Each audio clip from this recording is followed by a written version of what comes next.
Gabon, ongi etorri Gau Pasa podcastera, bada eta Euskal Irratien podcasta, hemen gira beti bezala Olaia eta Pelirekin. Olaia eta Peli, Gabon, nola zizte?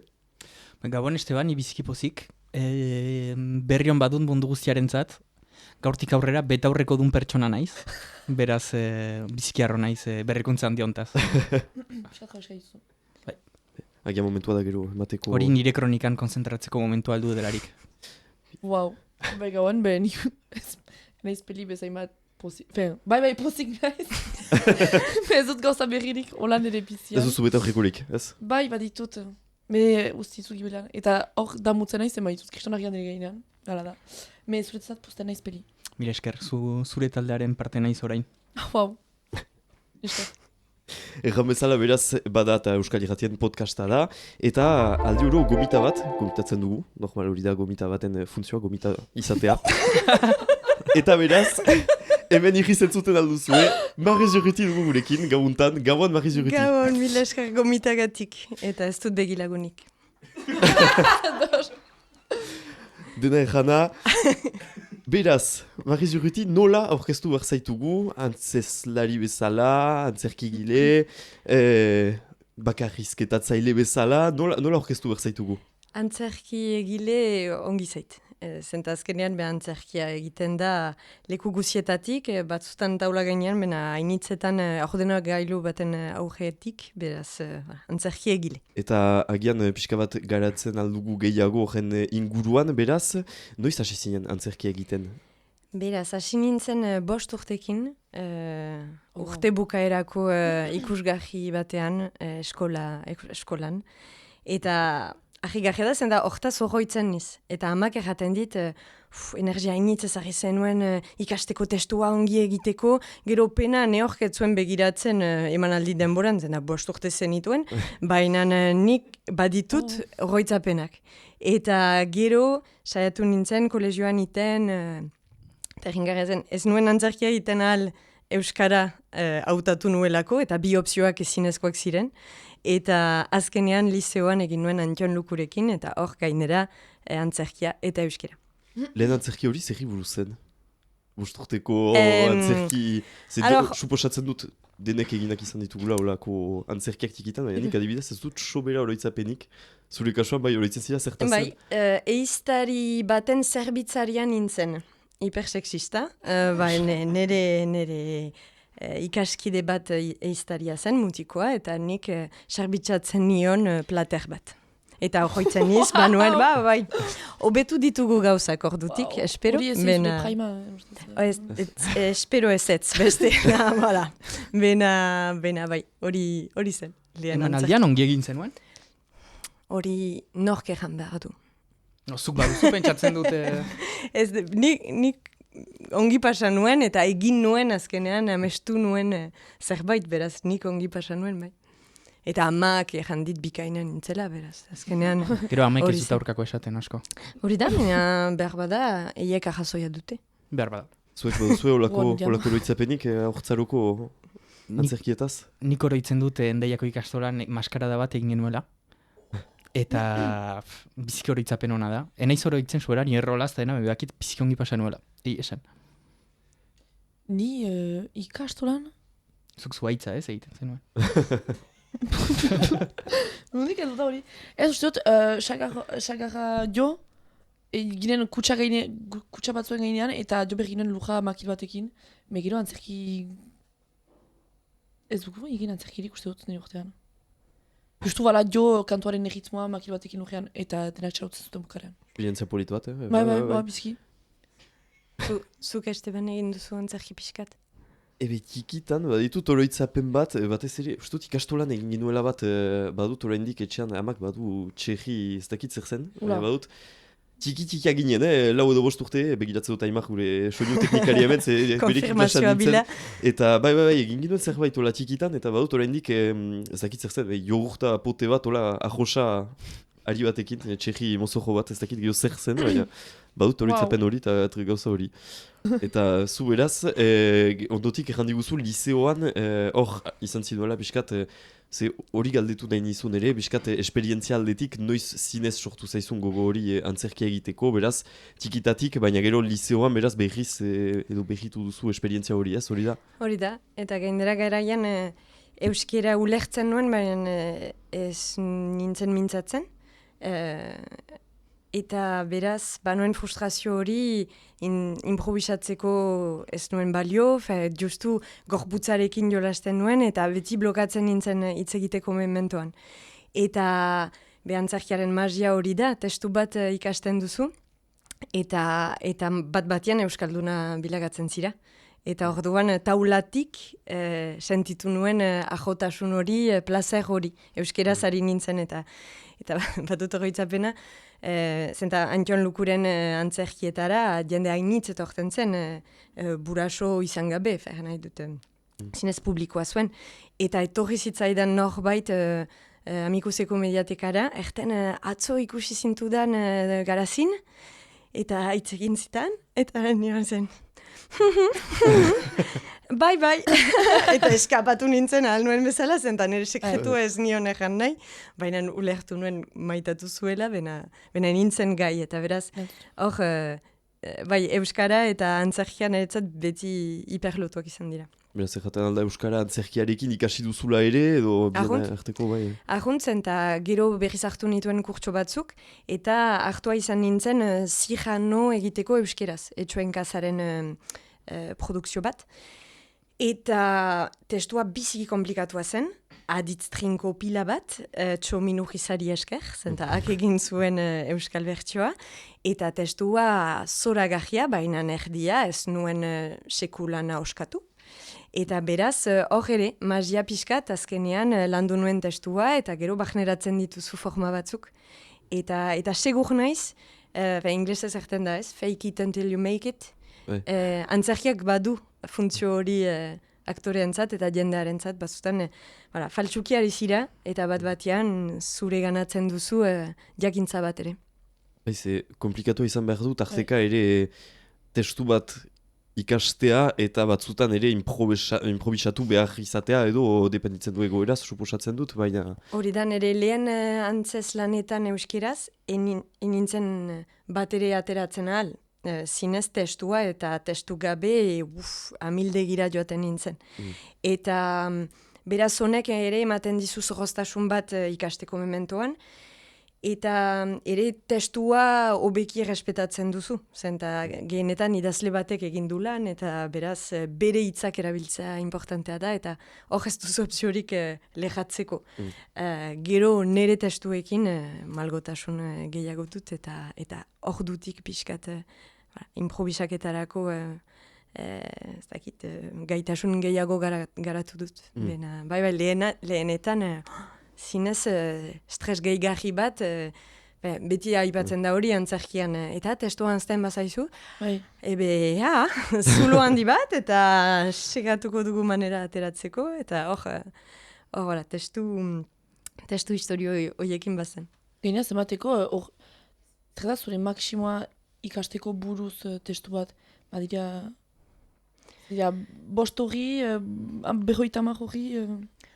Ez dakit horrela neurtzen alen, mena adibidez bakarrizketak egiten ditut, eta bakarrik nahiz taula gainean, eta Adrien Bergson Johnson adibidez, 8 hori dira, 8 alau bete-beteak. Eta bena egan nahi dut lantzen duzu. Ez duzu gau batez dena irensten, gero berriz emateko, faseak dira, gero testua berriz moldatzen duzu, beraz norabait zure ganatzen duzu ere, ez da hain literal. Baina gero behin eman duzularik obra eta duzularik gehiago emanen. Segitzen zara oroitzen gauza, ala azten duzu, ezabatzu duzu zure memoriatik? Nik uste nunbait egoten da, zenta gertatu izan zait proiektu bat berriz hartzea 2 urteko pausa baten ondotik, eta berriz ikastean biziki fite berreskuratzen duzu, beraz, ejan nahi du nunbait gorde duzula. Baina gero Ez Ametsa- dans la mémoire vive, bestean. Ametxarretan batzutan gauean, hola ez zaizu gertatzen esnatzea. Testu bat erraten, horrela Shakespeare puntu Bai, ez. Ez. Nahi nuke, bena ez. Justuki, aipatu duzula Adrian Bergson Johnson, beraz, zure bakarrizketa eta pertsonai hori edo sortu duzu, horren inguruan, justuki, ez dakit, erresa da, holako pertsonai baten sortzea, eta agian batzutan ere sartzea pertsonai horren buruan edo nola pasten da hori? Eranen nuke dela energia kontu bat. Adrianen estiloan sartzeko behar da dinamismoa hainitz. Piskat motel ari baniz, sobera lasai, pertsonaiak ez dut deus ematen. Baina piskat adrenalinapean, hor kokainatua bezala, hor bai, txisteek hartzen dute beste dimentsio bat. Beraz, eranen nuke, nire lana gehienetan da ahotsarekin, eta kanpotik nire lankideak erten diate, hau ez Adrianen ahotsa da edo ez da. Batzutan piskat urduriegi banaiz oartzeko bakarrik. Eta beraz bada bai ahots historio bat eta ere punts kontu bat. Ze bai, horako pertsonai batean ez dakit ez da baita ez bada gian erresa sartzea. Egia erran nik ikusi ditut pasarte batzuk, ez dut izan oraindik xantza ikusteko osorik, baina pasarte batzuk ikusi ditut sareetan. Eta ez da erresa. Usten da ez dakit, baina horako pertsonai baten bai. Nik uste bada plazer berezi bat aktorea initzek erten dute gaiztoa egitea dela oberena. Etzira zu. Ez duzu aukera initz bizitzan horrelako gezurrak edo zozokeriak errateko ozen eta doinu honekin, beraz bada plazer berezi bat, beraz janen nuke ez dela hain zaila gusto hau duzularik. Zuek eginak dituzue olako pertsonai batzuk, zuen buruetan batzutan, ez dakit. Zeizu inoiz gertatu pertsonai bat ola sortzea edo... Agian pixkat bipola janaiz ere posible da, ez dakit. Hori ere gertatzen alda. Ez? Ino agian pixkat, aurkeztu izan duelarik eta hola... Beste, sartuko naiz gero, aipatuko dugu... Zer egan duzu? Gaiztoaren egiten zula? Ez du gaiztoaren egiten. Ez dut ulertu. Ez aurkeztean edo pixkat beste pertsonai bat... Nien ustez gertatzen zait tontoaren egitea. Me ohar gabean, eta gero jendeak zinez pentsatzen zuen. Oso ohar gabean. Hiper tontoa naizela, eta... Berba bai, Me batzutan ere da, ustez da... Ez da, berba pertsonaren ajeta ukaiteko parean ere gehiago, ezakit, bomitxea da. Bai. Ez da inbeste pertsonai bat hori da, azkenan, bai, agian pixkat. Nei duzula... Ez zala atentzio. Ez, gustatzen zain nola, hemen aldiro den pixkat zure konsulta etortzen garen bako. Hori da. Me ongi da. Behar da. Ez, baina egia da, ez dakiten nik batzutan gertatzen zaitola, ez dakit, ez pertsonaiak baita ezpada, baina pertsonai baten egola edo hartzea lagunen artean, eta zuk ere hori egiten duzu tarteka, edo agian pertsonaiak justuki aurkezten dituzu zure lagunei batzutan ikusteko ze reakzio baden edo aintzinetik. Ez hainbeste, eganen nuke antzerki gehiago egiten dudanetik, atentzionen beharra ez dudala gehiago sentitzen lagunen artean. Bena bai, gaztetan jendea egi egiteko tontoaren egiten, edo horrelako, bai, bada plazer berezi bat, eta eganen nuke dela ere giroen arabera, ez, batzutan badakizu horrelako txiste batek arrakasta gehiago izanen duela lagun talde honekin, beraz hasiko zira behar bada ahotsa aldatzen eta erreferentzia batzuk sartzen, eta orduan, bai, hor, sortzen duzu ezpada pertsonai bat, nik egin nuke alter ego bat. Zuzira, baina ez gira beti berdinak giroen arabera. Eta orduan, antzerkian hori asumitzen dugu eta mugatzen dugu pertsonaia. Baina niretzat, kontestu hiperformal batean edo hemen, ez dugu berdin hitz egiten, ez gira... janzten berdin, ferren nahi dut badira milako digo, eta azkenean pertsona hitza bizkilotua da zinemari edo antzerki gintzari, bena baditugu ere alter egoak. justuki aipatu duzula sinema ere, sinema pixkat egin duzu aktore gisara. Ez dakit, ze desberdintasun ikusten duzuzuk sinema eta antzerki biziaren artean, desberdintasun hainitz bada? Niretzat zineman itxoin behar duzu hainitz. Denbora hainitz hartzen du, nolabait baduzu talde erraldoi bat, dena kudeatzen eta aktorearen partea bizikitipia da azkenean sinema produkzio batean. Beraz nolabait niri kentzen dit ardura puntu bat, zenta antzerkian aktorea zentroan da.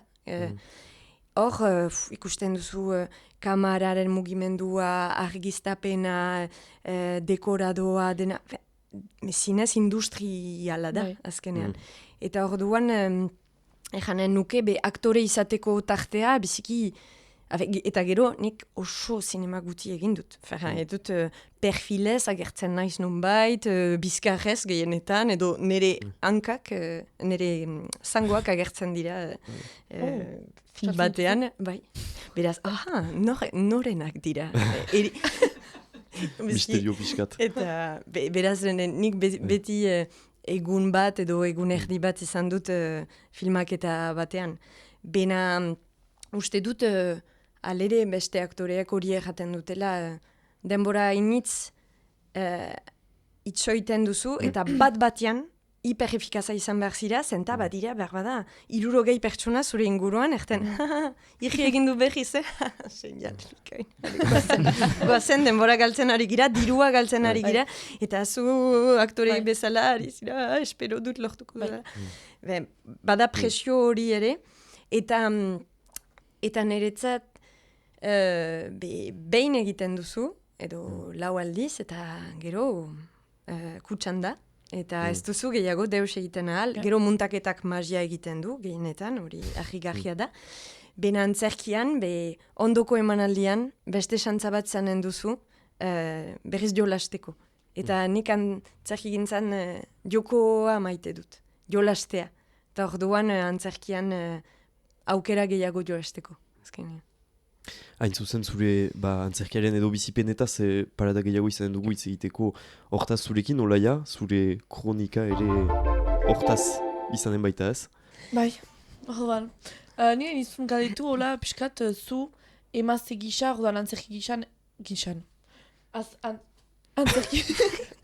Antzerki gintzan, edo, jandozu zinema gutxi gintzunera, bat zineman ere, ean nola nabaitu duzu, piskat emazten egoera antzerkian, zu kean baduzun piskat gogoeta bat horren gandik, edo bizitu duzun, edo... Beraz, antzerki gintzan, eranen nuke aktore bezala onki pasatu dela, gehiago da taula zuzendari bezala. Iristen zira Donostiako principal antzokira, eta talde teknikoak ez dizu hitz egiten zuri, baizik eta teknikariari. Eta ez dizu gale egiten iritzia argiak ezartzeko mementoan, eta teknikariak beti erraten zuen. Nik ez dakit, nik mugitzen ditut, Marizek erranen du.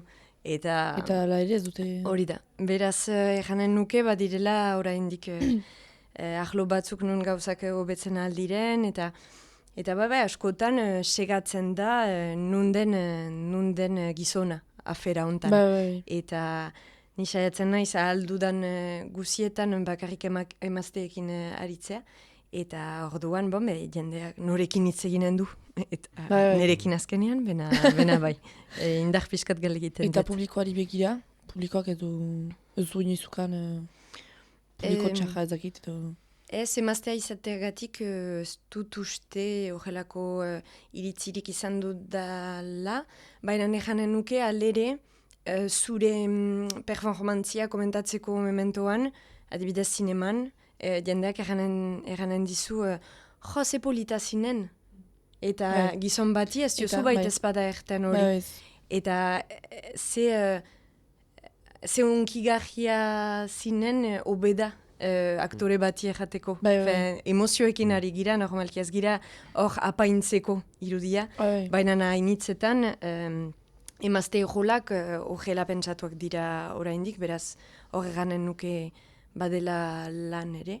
baina janen bortizki horrela komentario bat aurpegira ez dut horroitzen edo obe, behar bat Bai, ez obe. horroitzea hortaz. Espero ez dela gertatuko Hori da. ere. Hori da, Ados. espero. Eta umorea egitearekin adibidez, ez duzu inoiz izgukan arazorik, eta asko ikusten da interneten eta pixat trufatuak direla emazteak umorea egiten dutelarik, eta...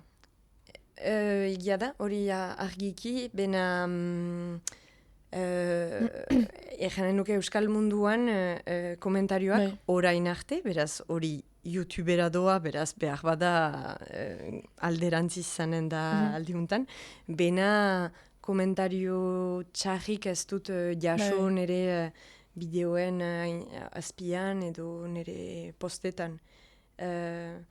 Hori gehiago kultura mainstreamean gertatzen da nik uste sexismo basati hau. Bai.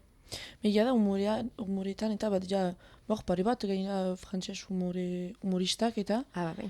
eta bon, gu emazte gisa, isilak izan behar gira, ez gauza bortitzak ejan eta gira initzek kristonezko komentarioak hartzen dituztera eta zen estena gehinan, hor dira humore egiteko, me bon, ustez jendez da bat ere oituratuak uste emazte bat kristonezko bortizkeriak jatea edo Eta humore motaren arabera. bai ere aldatzen da.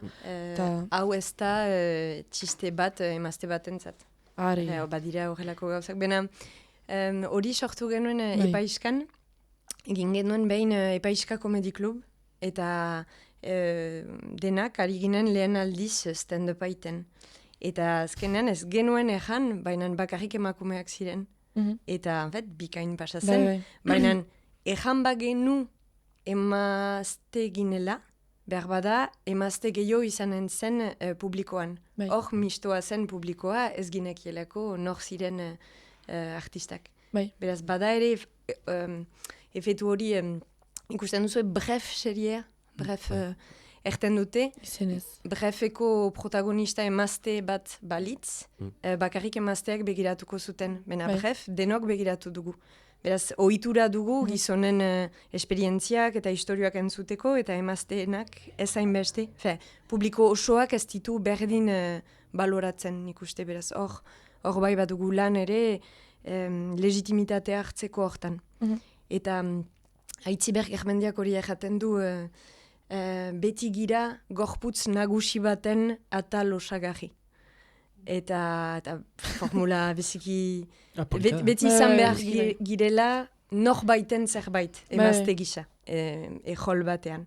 Beti ama edo amona edo maitale, bena ez dela ejol nagusirik gehienetan emazteantzat, beraz. Ari gira eta adibidez nire lanetan beti emazteekin ari niz taula gainean, bena denbora hartzen du eta bada lan. Ados, bikain. Proposatzen dizut ere segitzea joko batekin. Zagutzen duzu kontzeptua ezkondu musukatu ala hil. Berez da kiss Marie Orkil, baina gaur aldatu dugu pixkat da fuck Marie Orkil. Piskat gehitzeko hor saltsa piskat. Ezagutzen ez duten entzat, geratzen alduzu konzeptua eta itzuli euskaraz, zola jendea biziki sokatu izanen da. Biziki English pertsonak. Donc, fuck Marie Orkil orduan... foiatu eta... Foiatu, ezkondu... Lajua jo. Wow. Lajua jo... Egoaldean ikasten du. Edo... Zer da azkena? Edo... Hil pertsona... Emanen dizkizut 3 pertsona, orduan 3 aktore, helburua da orduan 3 pertsonetan hautatzea nor hiltzen duzun, nor foiatzen duzun eta nor ezkontzen duzun. Eta gero hor emanen dizkizut aktore batzuen izenak, izan euskaldunak edo internazionalak, eta hori da, nahi dugu jakin zure iritzia. Ikusteko. Euskal Mundua aski tipia da, beraz. Ara! Lagunak izaten dituzu, bai. Lagunak egiteko manera. No, lasai. Ados. Ni orkestu hori begiratzen gure artean gira. Ez, badan. Go pasanik pastenena, hemen egoten da. Ari. Orduan lehena, Arantxa Irigoyen. Ai ama. Zure ama? Ez. Joanes Etxebeste eta Mariana Etxiberri. Maiana. Ba, bai, Maiana. Ara, beraz, nor hiltzen dudan, nor musukatzen dudan. Musukatu? Barkatu. La radio. Norekin la joatzen dudan. Eta ezkondu. Ezkondu, me buka erarte elgarrik izte eta... Berozu, egunero jasan pertsona hori. Bai. Norbait hil behar dut. Bai. Bai. Gutien ezagutzen dudana Joanes da, beraz, bera hilko dut. Amen. Gainera Maiana behar dut kanaldudeko proiektu batentzat, beraz, Ezin dut hil. Eta beraz, la joa jotzeko... ali Maiana, eta beraz... Haue! Hor, botatzen izpizinara, eta beraz... Hor, konfesio, Maiana, espero untxantzun duzula. Laster daituko dut, izatuko dut. Eta zer egiten dut arantzarekin? Eskondu. Bikain, untxa? Bai, untxa. Biantze gilaria, en plus. Bikain, beba. Nikel. Zinez, ajeman sendo bat, bikain. Bai, eta Maianarekin la joa joan doren, sendo izanen da, jemana gero edo... Ez dakit, espero baiat, behar da bat-batekoa izanen da, eta gero ez dugu sekulan gehiagoa aipatuko, hori batzutan gertatzen da. Bai, ere, beraz. Wow. Bai, hori da, izanen da gauero bat. Maiana, wow. Ok. Espero, Gero galtzen hau zuen, zure laguna hil edo la joa jo berarekin, berba, la joa jo. Depende laguna. Pelik badu iritzi biziki konkretu bat, bere lagunen artean. Nik pertsonarekin dira lagunak ez ditut nahi, orduan... Ez dut segitu. Opa, ok, nikel. Are, urrengoa. Ama. Urrengoa, Pedro Pascal, Virginie Efira eta Julia Roberts. C'est sorti de nulle part, mais... la joa jo Pedro Pascal. Ez kontzen zira Pedro Pascalekin ez? Batzutan ez kontzen zira eta ez duzu seksurik. Badu birua. Julia Robertsek ere. Bai, Eta gian gehiago ere. Ikuste Juliak gehiago. Egia. Nik nahi agur Pedro Pascalekin. Pedro Pascal entzun dut eta gero besteak ez dut entzun. Virginie Efira blonda hor... Bai. Eta Julia Roberts, kristonezko higia duena.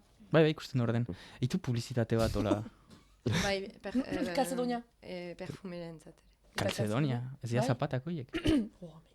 Dira kolanteak, ematen ditu kolanteak... Eta ibiltzen da hola New Yorkeko garriketan. Beraz, Juliarekin, Julia deitzen dut, eskonduko gira. Eta maleruski hil beharko dut Virginie Efira.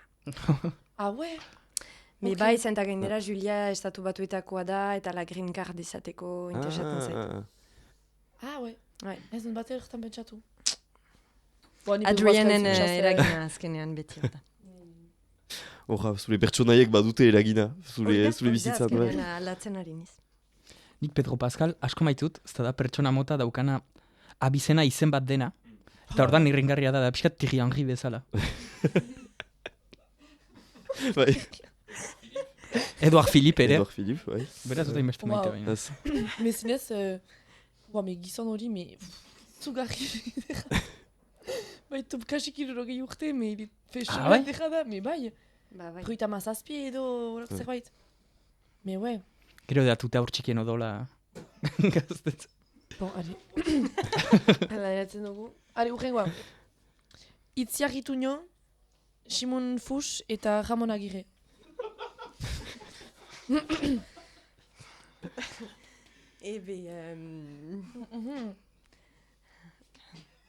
Itziar Ituñorekin la joa jo. Ezkia batera dos izanen edo zein dos. Bakoitzak bere itzia utzi nire bizi aldatzen. Bai, bakatu. Beraz, Simon Fuchs eskondu eta Ramon Agirre hil. Gero, joko zaila da. Ados. Entzun duzu, Ramon? Gainera bada anekdota biziki irringarria Ramonekin, zenta behin joan nintzen asuten lan bat ikustera izuran egin zutena, eta bukaeran gurutzatu ginen behin, eta banoa txalutzera, eta goresmenak ematera. Eta hor erten besarkada ejaldoi bat ematen dit. Eta jontzen, nitaz horretzen da. Eta hor erten dit. Eta zer moduz Michel? Eta uste zuen Maika etxeko bak nintzela.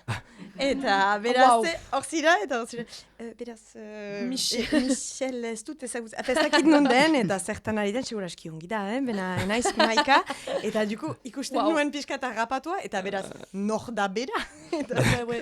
Ezena nazionalean behiki eman dutenean nor naizen badeki, behiz joan naiz bere gana. Eta jandiot, naiz Maika, besarkada bat! Eta beraz eman dit, jakin gabe oraindik nor naizen, bena da nire running gag Ramon Agirrekin, beraz. Dia, unkitu duzu Ramon Agirre. Bai. Gure running gaga zen ere Ramon Agirre, zenta bagenuen emankizun bat bada zinema deitzen dena, ez duen inork ikusi zoritxarrez. Eta... Horendik saretan da, jendek agian ikusten aldu. Ikusten alduzu, eman like partekatu. Eta beti aipatzen zen, eta beti apesaren egiten du, filma guztietan. Eta bizki fana nahiz. Ez bada bera agertzen filma batean euskaraz apaizaren egiten, ezin dut ikusi filma. Ados. Eta Simon Fuchs, me janen diot, zen bere alabarekin bizi naiz. Bekain. Partekatu diot informazioa. Laster kurutzatuko dut ere, beraz, nok daki. Bikain. Voilà, zure flama deklaratu behar duzu. Flama da, batzutan ez kontzentzira power couple bilakatzeko.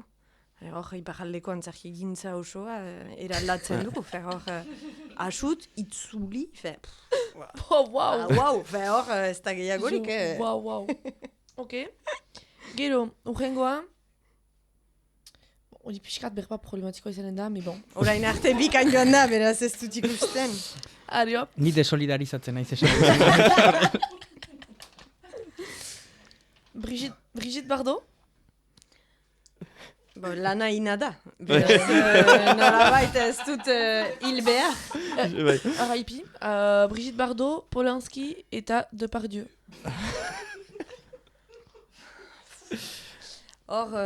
Eta ezin dira hiruak hil. Hori ezin da, eta Brigitte Bardot nahi bezu resucitatean zu. Hor zaila da, bena erranen nuke Brigittekin larroa jo, alere zenta beste biekin nahi zurbiltzen. Bai,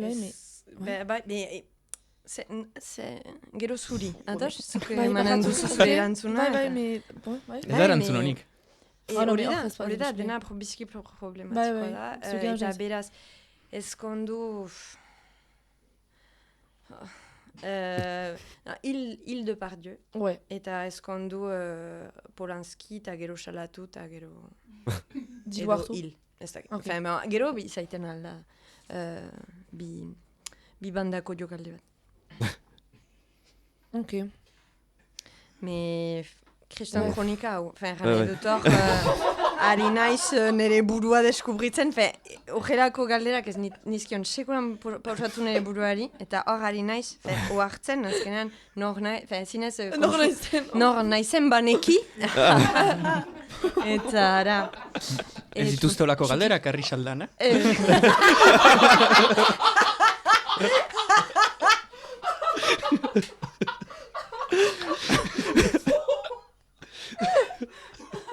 Agurtuko dugu kanaldude, begiratzen bani badute, ba.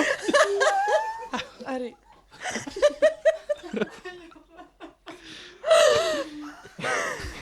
Bikain.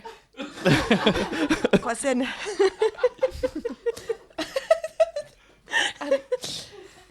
Ados, Brigitte Bardot, Larroa jo, Polanski, ezkondu, eta Il, eta Depardieu, Il tuku. Bai, Non, me gero bai zuratu da, bikain. Bikain, mi eska. Baina, memri, ustez denak gauza bera egiten dugu hemen, Ez pentsatzen. Nola. Zure iritzia hemen? Ez. Bazen opzio hori! Zuretzat ez, bakatu. Bikain, gombidatzen zaitugu. Bakatu. Ai. Eta gero azkena... Zailena, egina izan da zailena horrein, lasaiago da. Hori, hor, ze prime. Azkena, hor, aldiz, ez niz bat ere irekia ez da baidari. Ok, zenta lehen zinen? Jakiteko, norekin jorazten. Alors, Jacob Elordi, Hor, irriño atera zen. Quand même. Eneko Sakardoi. Zoin beste irrigin hor. Bai, Jakob. Eta Jone Nakarren kantaria hor. La cheveux de cheveux.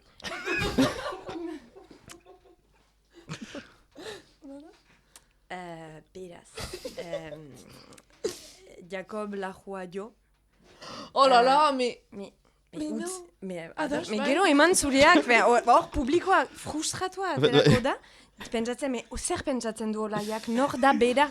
Azkenean, behar da trukatzen alditugu lekuak bukatzeko. Rigoldean egiten duzu gurekin eta olaia gomita eta bai. Apuntatzen nizten eta baditut mila galdera.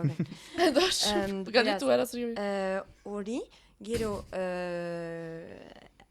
Eneko hil eta Jone eskondu. Horrez pako. Mila esker. Ez dakiten nahi gudan eskondu Jakobekin edo Jonerekin. Uste dut eskontzaren inguruan hausnarketa bat egin behar duzula. Segurtatzeko zer pasatzen den eskontza batean zen eta gero ez meni rutina hiltzen du pasoa. Adibidez nik horretatzen dut Jakob Elordirekin eskontzea. Dian nik ez du eskondu egin, hor eskondu behar naiz. Ados. Eskontzen iz eta hor, evidama, dela Jakob Elordi hor da nahi dudala izatea eskontza perfektua. Bizi normal bat, voilà.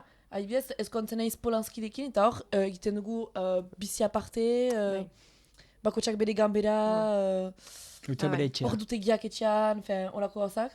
Jakob Elordirekin ez. Ados, bikain. Voilà. Bikain. Ados. Ale. Ebe, mila esker olaia, joko bikaino dentzat. Proposatzen dudana da, zure Jakob Elordiren amodioa bazterrean ustea, eta peli zure kronikara pasatzea, zenta ongi ulertu baldin baduzu anekdota bat Marizekin ez. Eta Jakob Elordirekin. Eta Jakob Elordirekin. Eta ez zenuena espero, orain eta. Hori, trantsizoa pixkatzaila izanen da kronika gauta gero. Betaurrekoak sudurran jartzen ditut, Sasak bere kasketa itzultzen zuenean bezala Pokemon borroka bat baino lehen. Piskat Sasa zira. Bai, badu. Alderantziz ematen du ez? Hori da, hor Pokemon borroka baten abiapuntuan gira. Aldiro aipatzen dugu Pokemon ere, baina, Beraz, Mariz nik zu ezagutu zintuan duela pare bat urte, egin zenidan formakuntza bat, nire aurkezle izateko sen hori pixkate garatzeko, eta bizki lagungarria izan da, zenta Endaia Hondartzak sortu duen aurkezlerik onena izan nahi.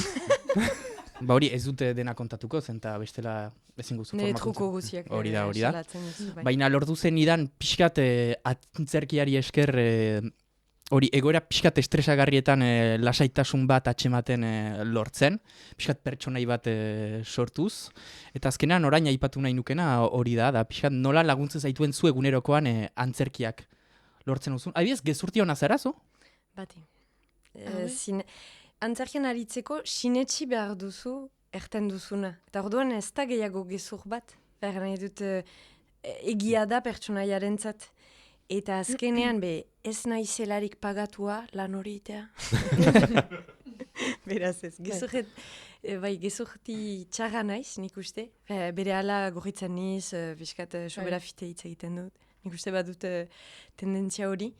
Pertsona hona zira. Ez dakit, edo aktore txaja, behar bat anok dakin, behar bat aktore honek lortzen dute hori ere bizitan, adibidez Gizotxoa, le lugarro de tierce-lieu diokoan.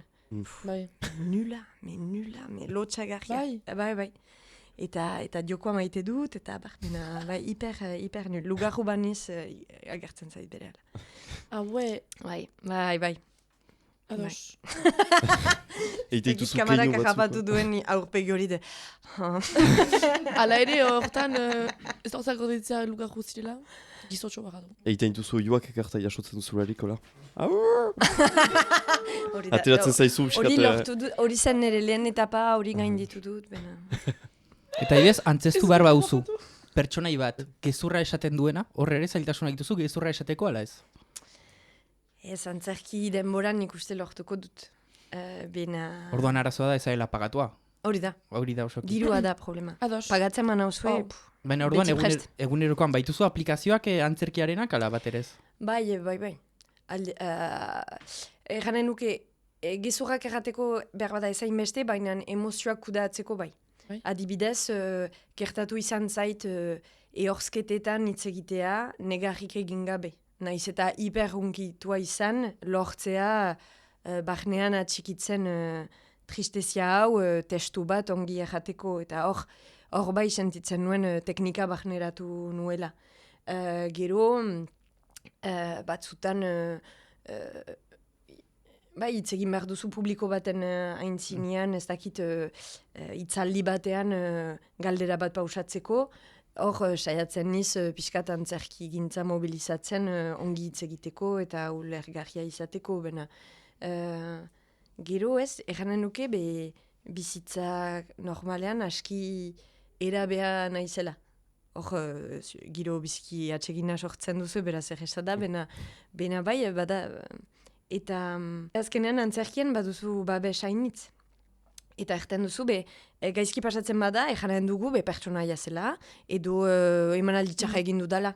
Bizian, batzutan, lehen aldiz ezagutzen duzu norbait, eta impresio ona egin nahi duzu, eta ez duzu lortzen, eta nola berreskuratzen duzu hori, eta beraz, ejanen nuke, azkenean, badela presio gehiago bizitzan antzerkian baino. Beraz, laguntzen ahaldu, baina kontestuen arabera lortu behar da aplikatzen, eta ez da beti errez. Ez da nik duela aste bat, justuki horreitu nahi zutaz, zenta banituen arazo administratiboak, eta ez duen sobera ulertzen gertatzen zena. Eta joan naiz buglegora buztena egin dut, eta mentalizatu naiz, zuk emankizun bat aurkeztean mentalizatzeko esan duzun bezala. Bikai. Eman naiz biziki hola egin ditut, ez dutena egin, no? Zenta saldu behar dituzu gero... Hori da, dirua. Hori da. Eta txartu naiz beste pertsonai baten azalean, eta egin dut dena ulertzen manu bezala, eta biziki ongi joan da, eta oso harro nintzen itaz. Fake it until you make it. Hori da. Wow. Eta hori, zure antzerkiarekin... Oste, barkatu zikantu naiz. Zure kronikak sobera deskonzentratzen. Bai, bere kulpa izanen da auton. Beti, Bai. Jakob erordi? Zuk noiz esan duzu, zure buruari, orain azkarra naiz antzerkian.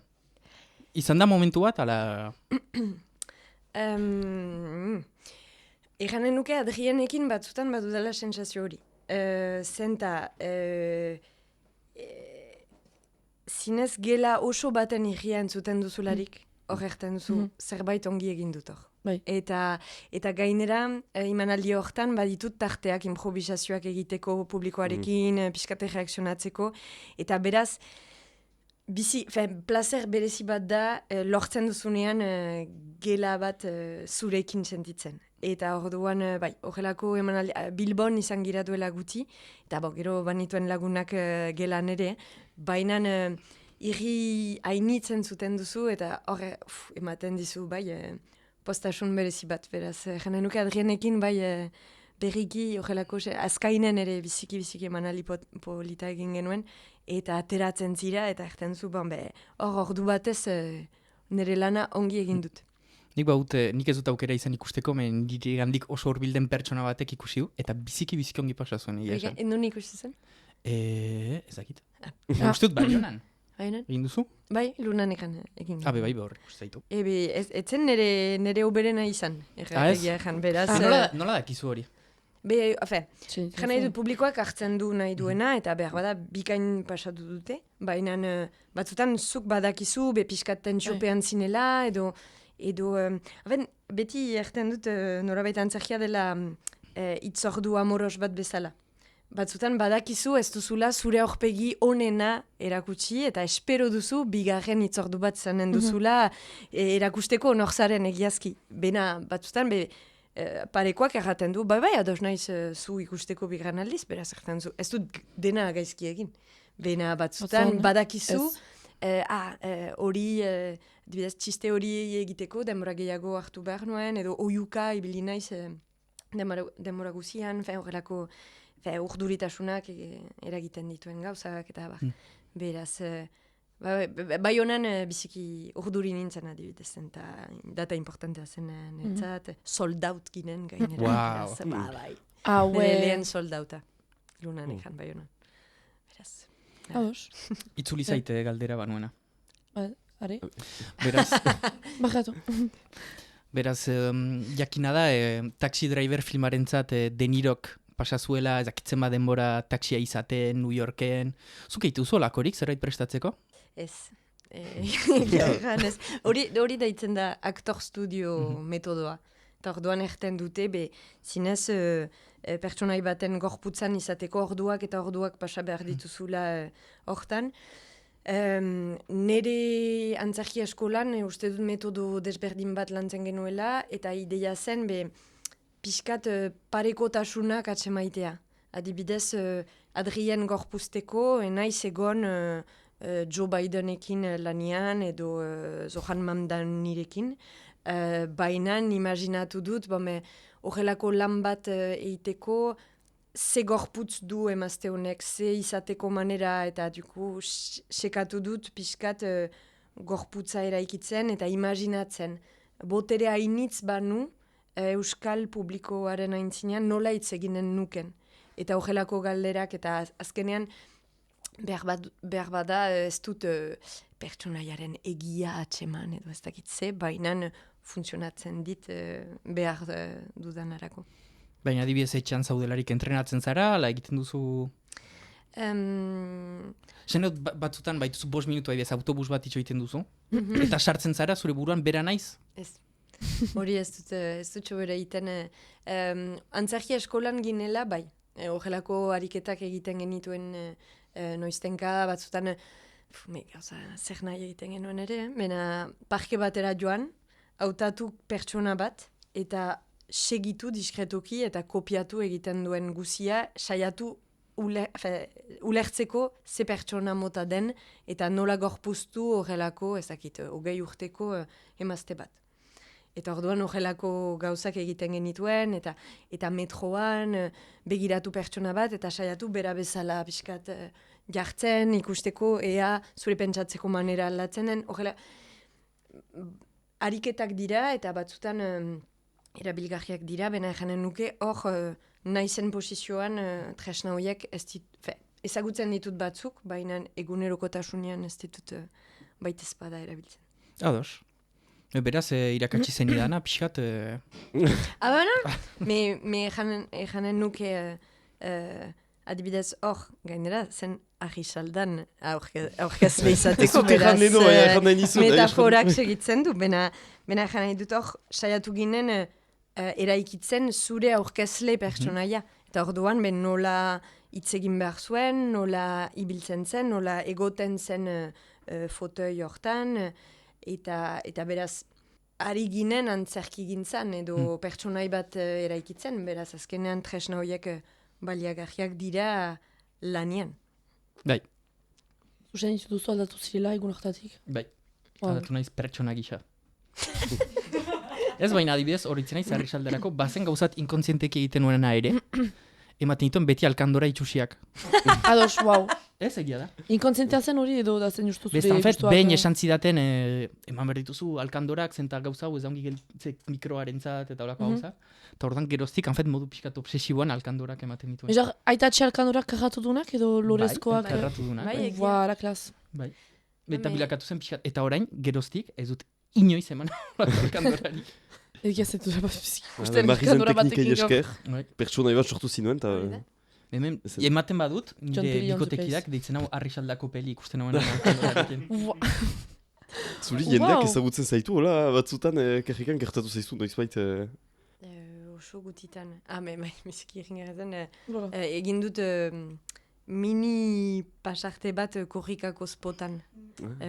Korrika egiten dut poju batekin eskuan. Gidoia erakurri nuen, eta wow, hau da nire sartzea zinema munduan guazen. Eta ez dakit nork erran, justuki esena nazionalean, eskaleretan norbaitek erraten dit, ebe, poju gabe etorri zira! Wow. Jendeak ezagutzen hau zai. Zora, zean igarra ez da fesaltoka eta wow. Voilà. Bai. Me lasaiki bizitzen ahal nizal ere. Ez du sobera likurik hartzen ere egunerokotasunia. Ni atzo gaztategira joan naiz eta esan didate, txintxoa da Pello Dufo? Oh, wow. Bai. Wow. Oh, wow. Wow. Proposatzen dizuetana bestenaz da, gure podcastaren azken zatira pasatzea, ze denbora ari zegu joaten pixkanaka, ez eta momentu gozo bat pasatzen dugun. Galdera simple batzuk posatuko dizut, helburua da zerbait ala beste zerbait erantzutea, albezain labur. Prest? Prest. Hala, hasten gira. Antzerkia edo sinema? Antzerkia. Bakarrizketa edo talde lana? Talde lana. Testu klasikoa edo idazketa garaikidea? Garaikidea. Eszena handia edo herriko gelatikia? Erriko gelatikia. Publiko isila edo erreakzioz betea? Erreakzioz betea. Kantatzea edo hitz egitea? Kantatzea. Sortzea edo interpretatzea? Interpretatzea. Amikuse edo mundua? Mundua. Gizarte kritika zuzena edo ironia finfina?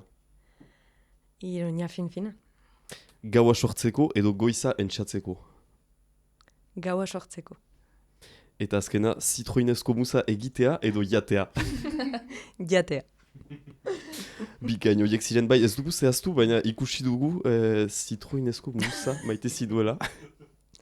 Bai, elkargoak egin zuen momentu batez, ez dakit, elkarrizketa bat programazioan ziren artista guziekin, eta hau atxiki zuten, eta agertzen zait Googleen lehen hori aldean. Eta hori, jendeari, berbada ez zaio, hainbeste interesatzen, ere izena bilatzen duenean, mena, informazio gehiagri bat. Justuki, horren inguruan, sare sozialak eta badituzu zuen konpainiarekin, justuki, nola erabiltzen dituzue tresna horiek gaur egun agian piskat garrantzia izaten aldute, holako tresne komunikazioan hain zuzen, ez dakit, baina adibidez Adrian Bergson Johnsonen pasarte batzuk sare sozialetan atsematen aldira, zure elgarrizketak ere beste edabideetan, hemen ere piskat ariketa hori da ere, nola erabiltzen dituzuzuk sare sozialak? Janen nuke gaizki. ez dut jakintza hori eta justukin ere lankidarekin, nahiarekin, ari gira pixkat hori lantzen, zenta erten dugu, azkenean nahi ala ez, sare sozialetan jakin behar duzu nola egon sare sozialetan efikaza izateko eta zure mezua heltzeko. Eta orduan, justuki hor heldu diren asteetan, hau da gure jonka nagusia, komunikazioa agentzia batekin bildu eta pixkat hori aipatu. Lan orokoja erresteko, zenta azkenean, sortzen duzu ikusgarri bat eta ondoko gauza guziak pentsatu behar dituzu eta hau ez da baita ezpada zure lana. Baina ekonomia prekario batean gira, beraz lan guziak guk egin behar ditugu eta beraz surleta ikasten duzu, bena batzuten, lankidearekin horginen, uste dut post hori, obedela aste hartgoiz batez egitea eta ez aste azken arratz batez.